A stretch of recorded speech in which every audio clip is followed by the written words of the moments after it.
भगवान शिव माता पार्वती से कहते हैं, इंसान अपने कर्मों से राजा या रंक बन सकता है। फिर माता पार्वती कहती है कि क्या भाग्य कुछ भी नहीं होता है। फिर भगवान शिव कहते हैं, इंसान के कर्मों पर ही भाग्य निर्भर रहता है। फिर माता पार्वती कहती है, हे देवों के देव महादेव, कृपया मुझे विस्तार से बताएं। फिर भगवान शिव कहते हैं, हे देवी, आज मैं एक कहानी सुनाने जा रहा हूँ, कृपया इसे ध्यान से सुनें।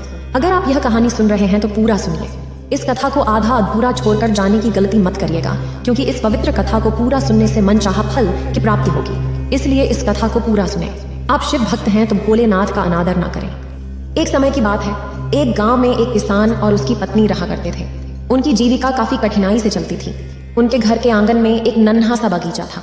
किसान ने वहां कुछ बैंगन के पौधे लगाए थे, पर किसी भी पौधे पर बैंगन नहीं आया था। केवल एक पौधे पर एक बैंगन आया था। उसने अपनी पत्नी से कहा, हमारे बगीचे में तो सिर्फ एक ही बैंगन आया है, इसे बाजार में बेचने का क्या फायदा, इसे घर पर ही रख लेते हैं। वह बैंगन धीरे धीरे बढ़ता गया और कद्दू के आकार का हो गया। एक दिन किसान ने उसे तोड़कर घर लाया और अपनी पत्नी को देते हुए कहा, लो आज इसकी सब्जी बना लो, मैं खेत से लौट कर खाऊंगा। किसान खेत की ओर चला गया।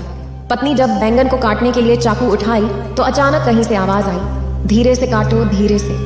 ये सुनकर वह चौंक गई और चारों ओर देखने लगी कि यह आवाज कहां से आ रही है। जब किसान की पत्नी को कोई नजर नहीं आया तो उसने फिर से चाकू उठाया, लेकिन उसे फिर वही आवाज सुनाई दी, धीरे से काटो, धीरे से। इस बार उसे एहसास हुआ कि आवाज बैंगन के भीतर से आ रही थी। यह सोचते ही उसका दिल बैठ गया। उसने बैंगन को जमीन पर फेंका और घर छोड़कर खेत की ओर भागी। किसान ने पूछा, क्या हुआ, तुम इतनी परेशान क्यों हो? उसने जवाब दिया, वो बैंगन बोल रहा है। किसान ने हंसते हुए कहा, अरे पगली, कभी बैंगन बोलता है भला? पत्नी ने कहा, चलो और खुद सुन लो। किसान अपनी पत्नी के साथ घर वापस आया और बोला, अब इसे मेरे सामने काटो। जैसे ही पत्नी ने बैंगन काटना शुरू किया, फिर से वही आवाज आई, धीरे से काटो, धीरे से। यह सुनकर किसान चिंतित हो गया और बोला, ठीक है, धीरे धीरे ही सही, तुम काटो। उसकी पत्नी ने धीरे धीरे बैंगन काटना शुरू किया, पर अचानक क्या हुआ? जैसे ही बैंगन के दो टुकड़े हुए, उसमें से एक खूबसूरत लड़की प्रकट हुई। किसान की पत्नी यह देखकर बहुत खुश हुई और बोली, हमारे तो कोई संतान नहीं है, इसीलिए मैं इसे अपनी बेटी मानकर रखूंगी। चूंकि यह बैंगन से निकली है, इसलिए मैं इसका नाम बैंगनवती रखूंगी। उसने लड़की को गले लगा लिया। लड़की भी नई माँ को पाकर बहुत खुश थी। किसान ने कहा, बेटी तो तुमने रख ली है, लेकिन इसे खिलाओगी पिलाओगी क्या? घर में तो दूध भी नहीं है, रोटी का भी इंतजाम नहीं था। पत्नी ने कहा, तुम इसकी फिक्र मत करो, मैं अपनी बेटी का पालन पोषण कर लूंगी। समय के साथ साथ बैंगनवती बड़ी होती गई और उसकी सुंदरता भी निखरती गई। एक दिन जब किसान खेत में काम कर रहा था, बैंगनवती भी वहीं अपने पिता की मदद कर रही थी। उसी समय वहां से एक राजा गुजरा, जो अक्सर वेश बदलकर अपने राज्य की जनता का हाल चाल जानने के लिए घूमा करता था, और इस अवस्था में उसे कोई पहचान नहीं पाता था। जाते जाते राजा की नजर खूबसूरत बैंगनवती पर पड़ी। उसने एक व्यक्ति से पूछा कि यह लड़की किसकी है। उस व्यक्ति ने जवाब दिया, यह किसान की बेटी है। राजा महल पहुंचकर किसान को बुलाने का हुक्म देते हैं। किसान के आने पर राजा पूछते हैं, आज तुम खेत में काम करते समय वहां एक युवती थी, वह कौन थी? किसान ने पूछा, महाराज वह कौन थी? राजा ने जवाब दिया, वह किसी तरह से मेरी पुत्री भी है और नहीं भी। इसका क्या अर्थ है? फिर किसान ने पूरी कहानी राजा को सुना दी।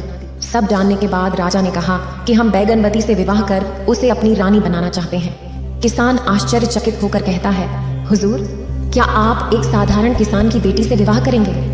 राजा ने उत्तर दिया, हाँ, हम उसकी खूबसूरती पर फिदा हो गए हैं। किसान इतना खुश था कि उसकी खुशी का कोई पार नहीं था।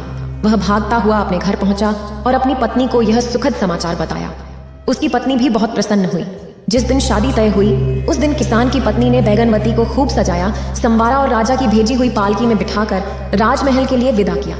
बेटी की विदाई से माता पिता का दिल भर आया। वहीं जब पालकी महल पहुंची तो नववधू का गर्मजोशी से स्वागत किया गया। राजा ने नववधू के मायके में अनेक कीमती तोहफे और धनराशि भी भेजी। महल में बैंगनवती का विवाह राजा के साथ बहुत ही धूमधाम से संपन्न हुआ। राजा ने उसका नाम बैगन सुंदरी रखा।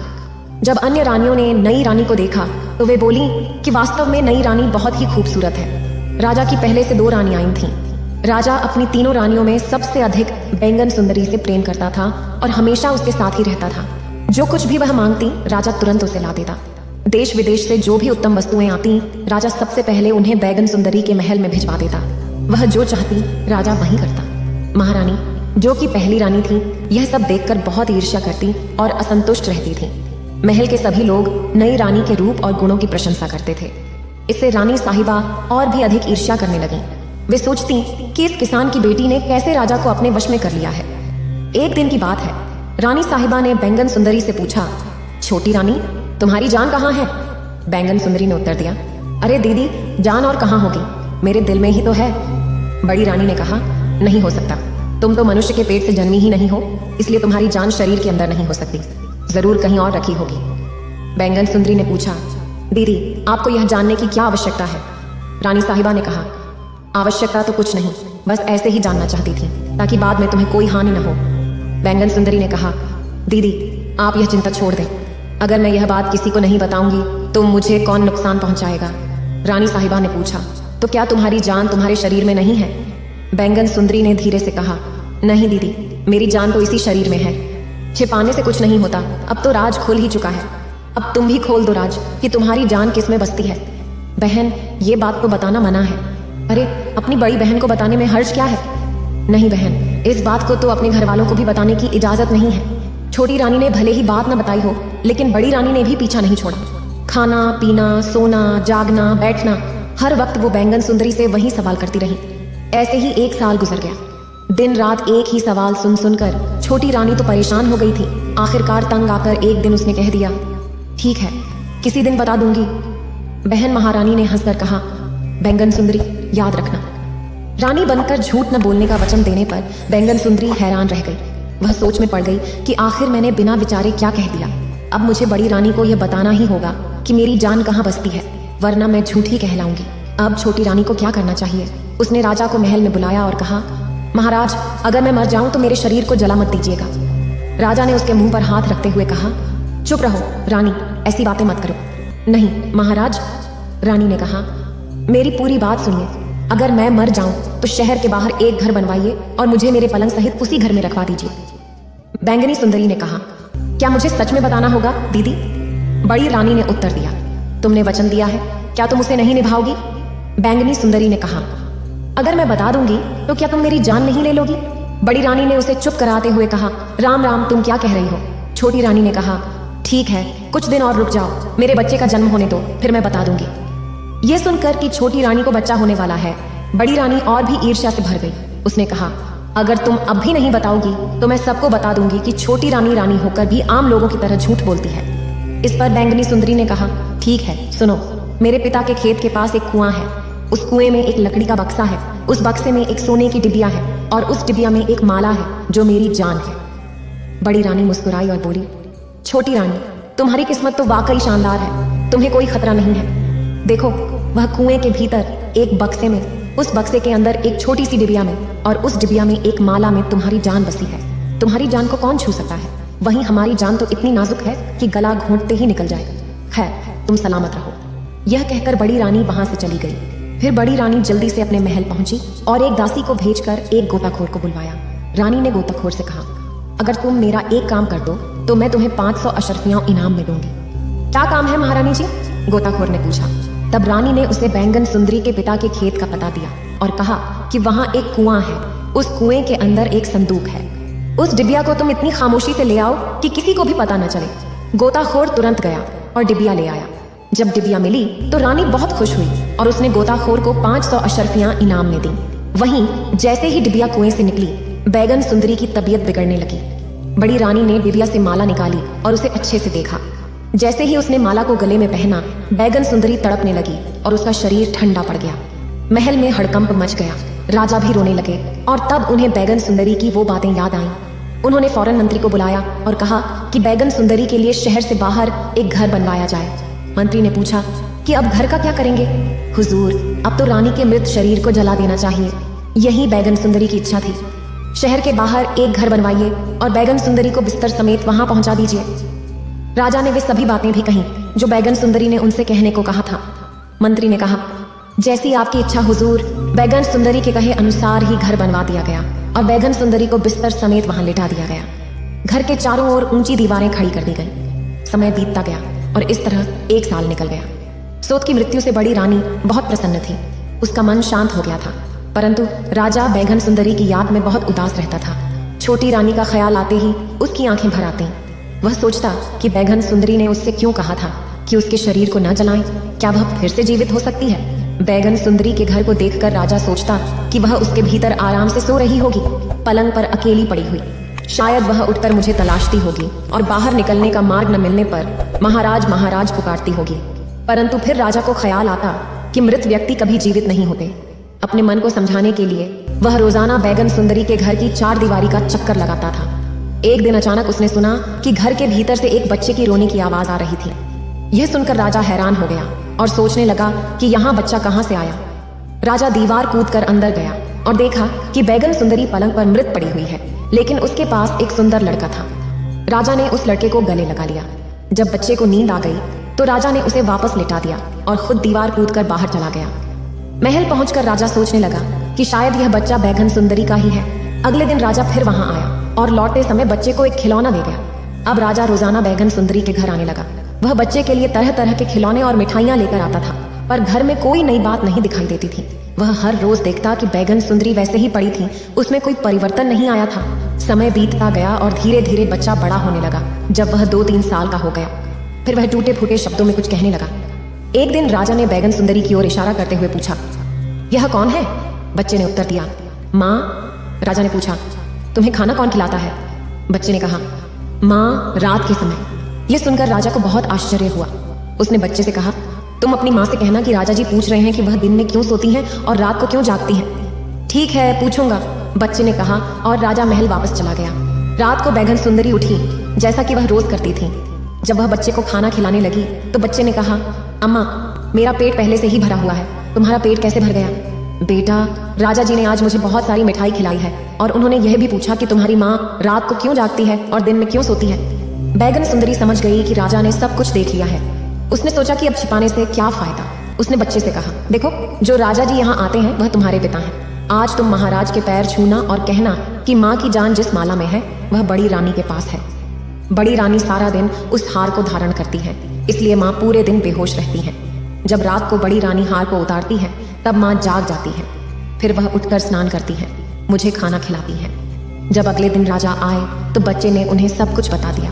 राजा को सब समझ में आ गया और वह बड़ी रानी पर बहुत नाराज हुए। उन्होंने उन्हें सबक सिखाने की सोची। महल में जाकर राजा ने बड़ी रानी से कहा कि उनके एक मित्र का बेटा बहुत प्यारा है और वह उसे बहुत चाहते हैं। वह उसे महल में लाना चाहते हैं। बड़ी महारानी ने कहा कि मुझे भी बच्चे बहुत प्रिय हैं, तुम उसे अवश्य ही ले आओ। लेकिन एक बात है, वह बालक बहुत जिद्दी है। जब तक उसे उसकी मांगी हुई चीज नहीं मिल जाती तब तक वह रो रो कर परेशानी खड़ी कर देता है। महारानी ने कहा, तो क्या हमारे महल में किसी भी चीज की कमी है? जो भी वह मांगेगा उसे दिया जाएगा। तो ठीक है, मैं उसे लेकर आता हूँ। यह कहकर राजा बैगन सुंदरी के घर गया और लड़के को समझाया कि जब महारानी तुम्हें गोद में ले उसी समय उनकी गले की माला पकड़ लेना और जोर जोर से रोना शुरू कर देना। जब तक महारानी तुम्हें वह माला न दे तुम रोते रहना। इस प्रकार समझा बुझाकर राजा उस लड़के को बड़ी महारानी के पास महल में ले आया। रानी ने उसे स्नेह से अपनी गोदी में उठा लिया और कहा कि यह बच्चा बहुत ही चार्मिंग है। उसी समय बच्चा माला पाने की जिद में जोर जोर से रोने लगा। रानी ने उसे मनाने और चुप कराने की अनेक प्रयास किए। तरह तरह की मिठाइयां और खिलौने उसके सामने रखे गए, पर वह किसी भी हाल में राजी नहीं हुआ। इस पर राजा ने निराश होकर कहा, किसी और के बच्चे को क्यों तंग कर रही हो? वह आखिर मांग क्या रहा है? रानी ने उत्तर दिया, वह मेरी गले की माला चाहता है। तो फिर तुम उसे दे क्यों नहीं देती? राजा ने पूछा। नहीं, ये माला मैं किसी को नहीं दे सकती, रानी ने कहा। बच्चे को माला दे दो, मैं तुम्हें ऐसी ही दूसरी माला ला दूंगा, राजा ने सुझाव दिया। नहीं, मैं यह माला किसी भी हालत में नहीं दूंगी, रानी अड़ी रही। अगर तुम नहीं दोगी तो यह बच्चा रो रो कर मर जाएगा।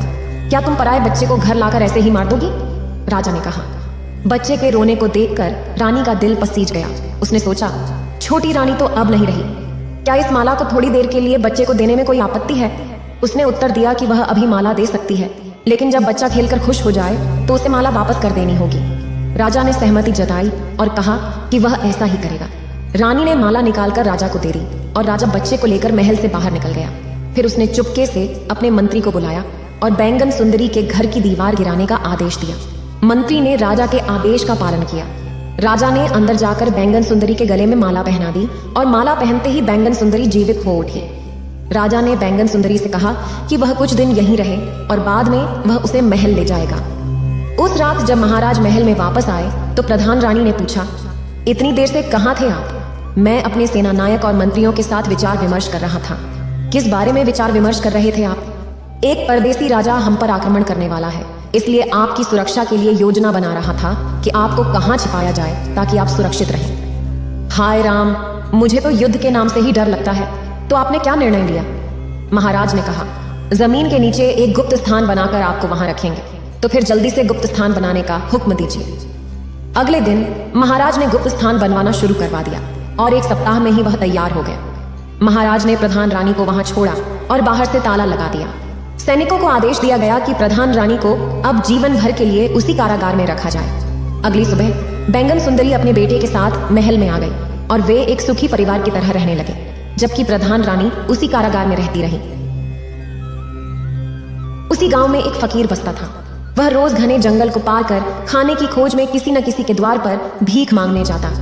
आज भी वह भीख लेकर अपने घर की ओर लौट रहा था और बड़ा प्रसन्न था।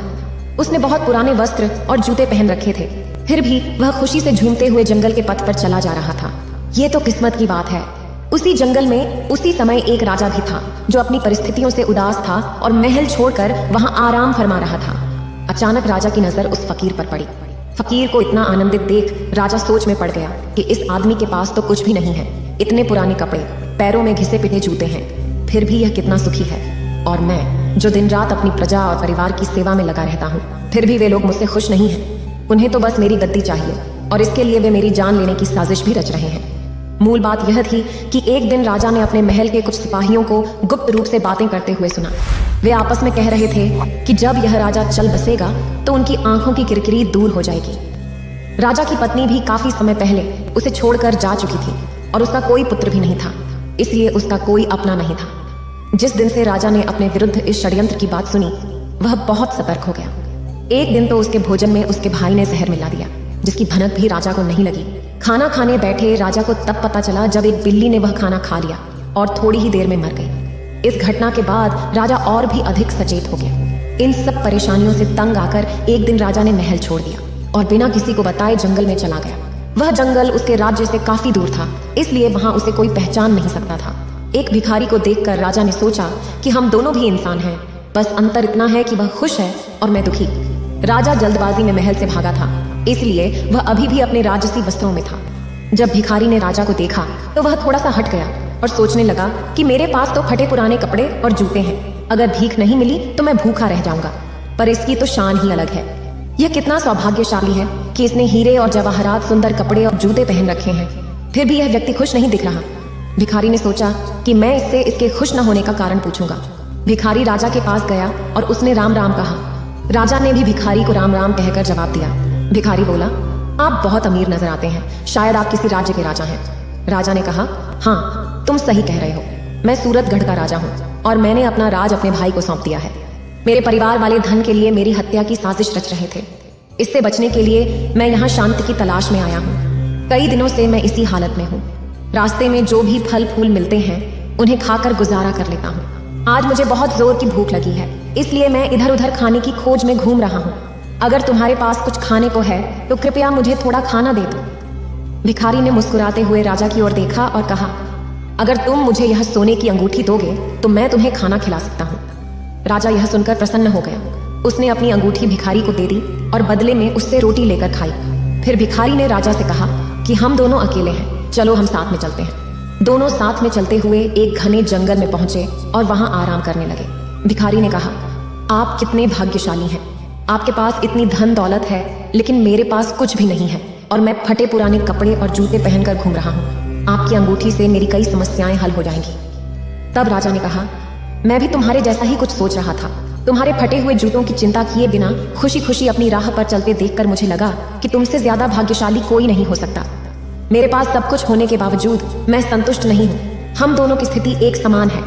इस तरह बातों बातों में उस भिखारी ने राजा से उसके राज्य की सभी जानकारी हासिल कर ली और यह निश्चय किया कि जब राजा रात में सो जाएगा तो वह उसके वस्त्र और आभूषण चुराकर वहां से भाग जाएगा। रात आ चुकी थी। जब तक राजा सो नहीं गया तब तक भिखारी उसके साथ मधुर बातें करता रहा। रात में उसने राजा के भोजन में नशीली दवा मिला दी और उसे खिला दिया। इसके बाद राजा गहरी नींद में सो गया। फिर भिखारी ने राजा के वस्त्र और सभी आभूषण पहने और वहां से भाग गया। राजा सोता ही रह गया, लेकिन अब जो भिखारी राजा के वस्त्र पहनकर जा रहा था उसे रास्ते में कुछ डाकुओं ने देख लिया और उन्होंने सोचा कि यह कोई राजा है और उसे पकड़ लिया। उन्होंने उससे पूछा कि वह किस राज्य का राजा है और धमकी दी कि अगर नहीं बताओगे तो तुम्हें मारकर फेंक देंगे। भिखारी ने डाकुओं से कहा कि वह राजा नहीं है। मैंने अपनी लालच के कारण एक राजा के सारे कपड़े और गहने चुरा लिए थे। वह राजा अपने जीवन से दुखी होकर जंगल में भोजन की तलाश में भटक रहा था, लेकिन डाकुओं ने उसकी इस बात पर विश्वास नहीं किया और बोले कि तुम नाटक कर रहे हो। उन्होंने भिखारी को फिर से मारा और पूछा कि सच सच बताओ कि तुम किस राज्य के राजा हो। इस दफा भिखारी ने चोरों के हमले से बचने की खातिर यह मान लिया कि वह एक राजा है। हाँ, मैं राजा राय प्रताप हूँ जो सूरतगढ़ के राजा हैं, और मेरा भाई राय बहादुर इस राज्य का मंत्री है।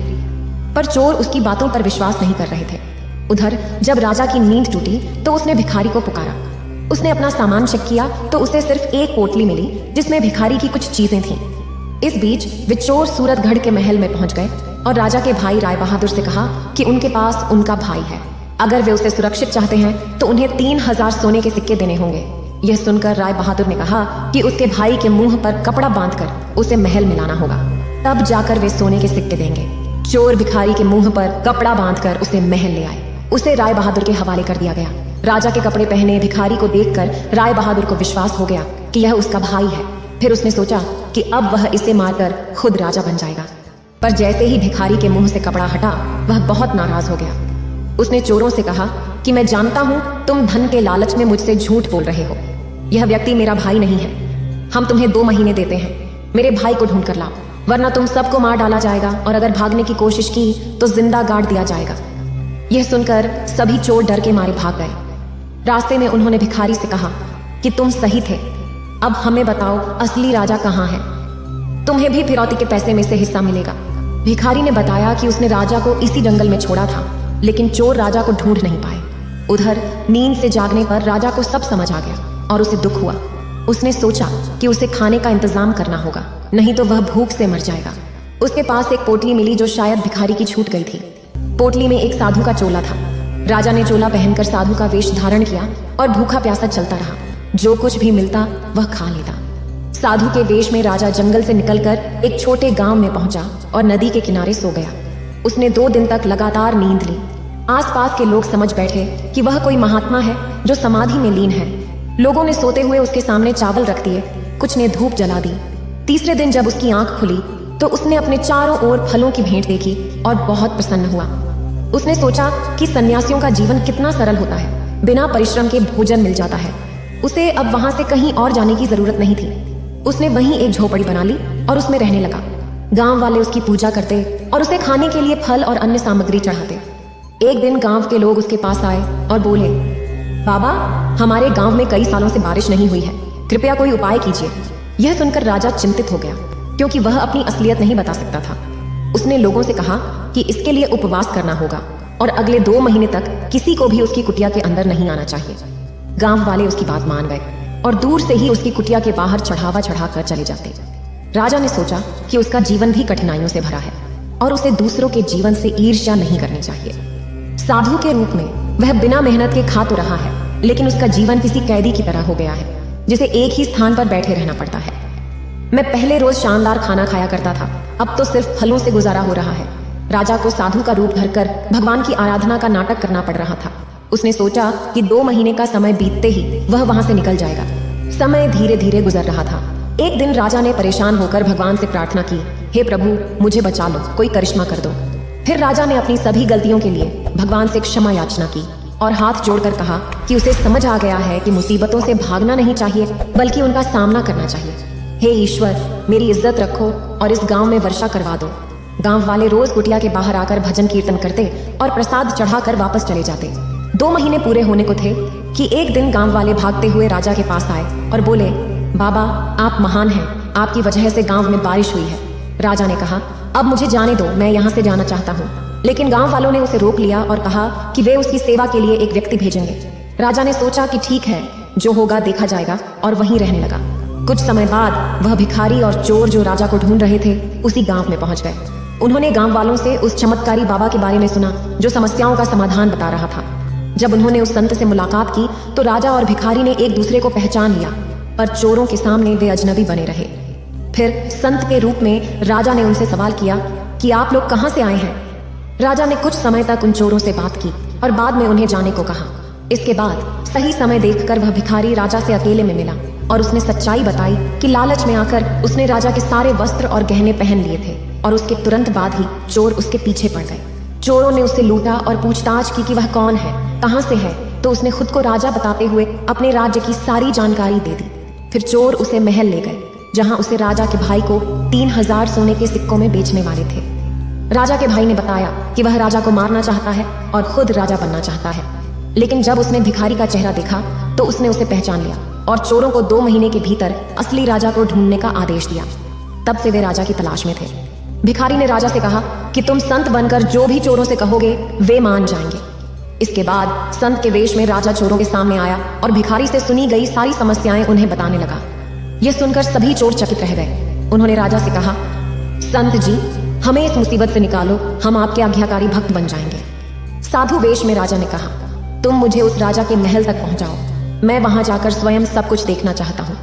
महल में बता देना कि तुम्हारे साथ एक महान साधु आया है जो हर किसी का अतीत और भविष्य जानता है। चोर और भिखारी उस साधु रूपी राजा को लेकर सूरतगढ़ के महल में पहुंचे। चोरों ने राजा के मंत्री भाई से कहा, हमारे साथ एक विशिष्ट महात्मा आए हैं जो आपको आपके भाई राजा राय प्रताप से मिलवा सकते हैं। राजा अपने भाई से बहुत प्रेम करता था, पर अब उसे यह मालूम हो गया था कि उसका भाई उसकी जान का दुश्मन बन चुका है। महल में साधु के वेश में आए राजा की बहुत सेवा की गई। फिर उसका भाई उनके पास आकर बोला, बाबा, कृपया मुझे मेरे भाई से मिलवा दीजिए, आज मैं इस राज्य का राजा बनने वाला हूँ। मेरा भाई बिना कुछ बताए महल छोड़कर चला गया है। तब साधु रूपी राजा चोरों के पास गया और उनसे बोला कि वह थोड़ी देर के लिए राजा का भाई बन जाए।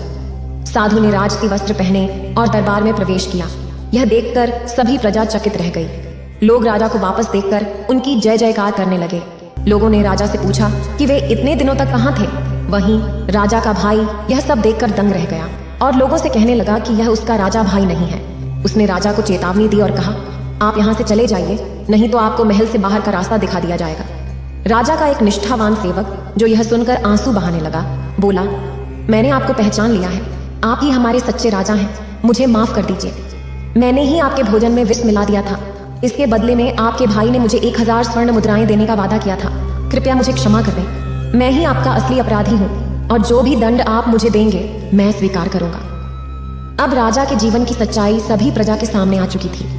सभी राजा के भाई को तिरस्कार की नजरों से देख रहे थे।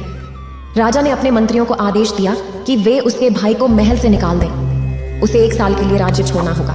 जब उसे अपनी गलती का एहसास होगा तो वह वापस आकर महल में काम करने का योग्य हो सकेगा। इस तरह राजा राय प्रताप ने फिर से अपने राज्य की राजनीति संभाली और प्रजा की सेवा में लग गए। उन्होंने एक मंत्री को महल का काम सौंपा और चोरों को माली का काम दिया। 1 साल बाद राजा का भाई वापस आया, अपनी गलतियों का एहसास करते हुए, और अपने भाई से माफी मांगी और पूरी निष्ठा से काम करने का वादा किया। राजा ने उसे फिर से महल में उसका स्थान दे दिया। इसके बाद राजा ने पूरी ईमानदारी और सच्चाई के साथ अपना राज्य चलाया। इतना कहकर भगवान शिव इस कहानी को समाप्त करते हैं। इस वीडियो को बोलते समय कोई त्रुटि हो तो मैं क्षमा चाहती हूँ। उम्मीद है आप सभी को ये वीडियो अच्छी लगी होगी। अगर आप शिव के सच्चे भक्त हैं तो चैनल को सब्सक्राइब और वीडियो को लाइक करके कमेंट में हर हर महादेव लिख दीजिए।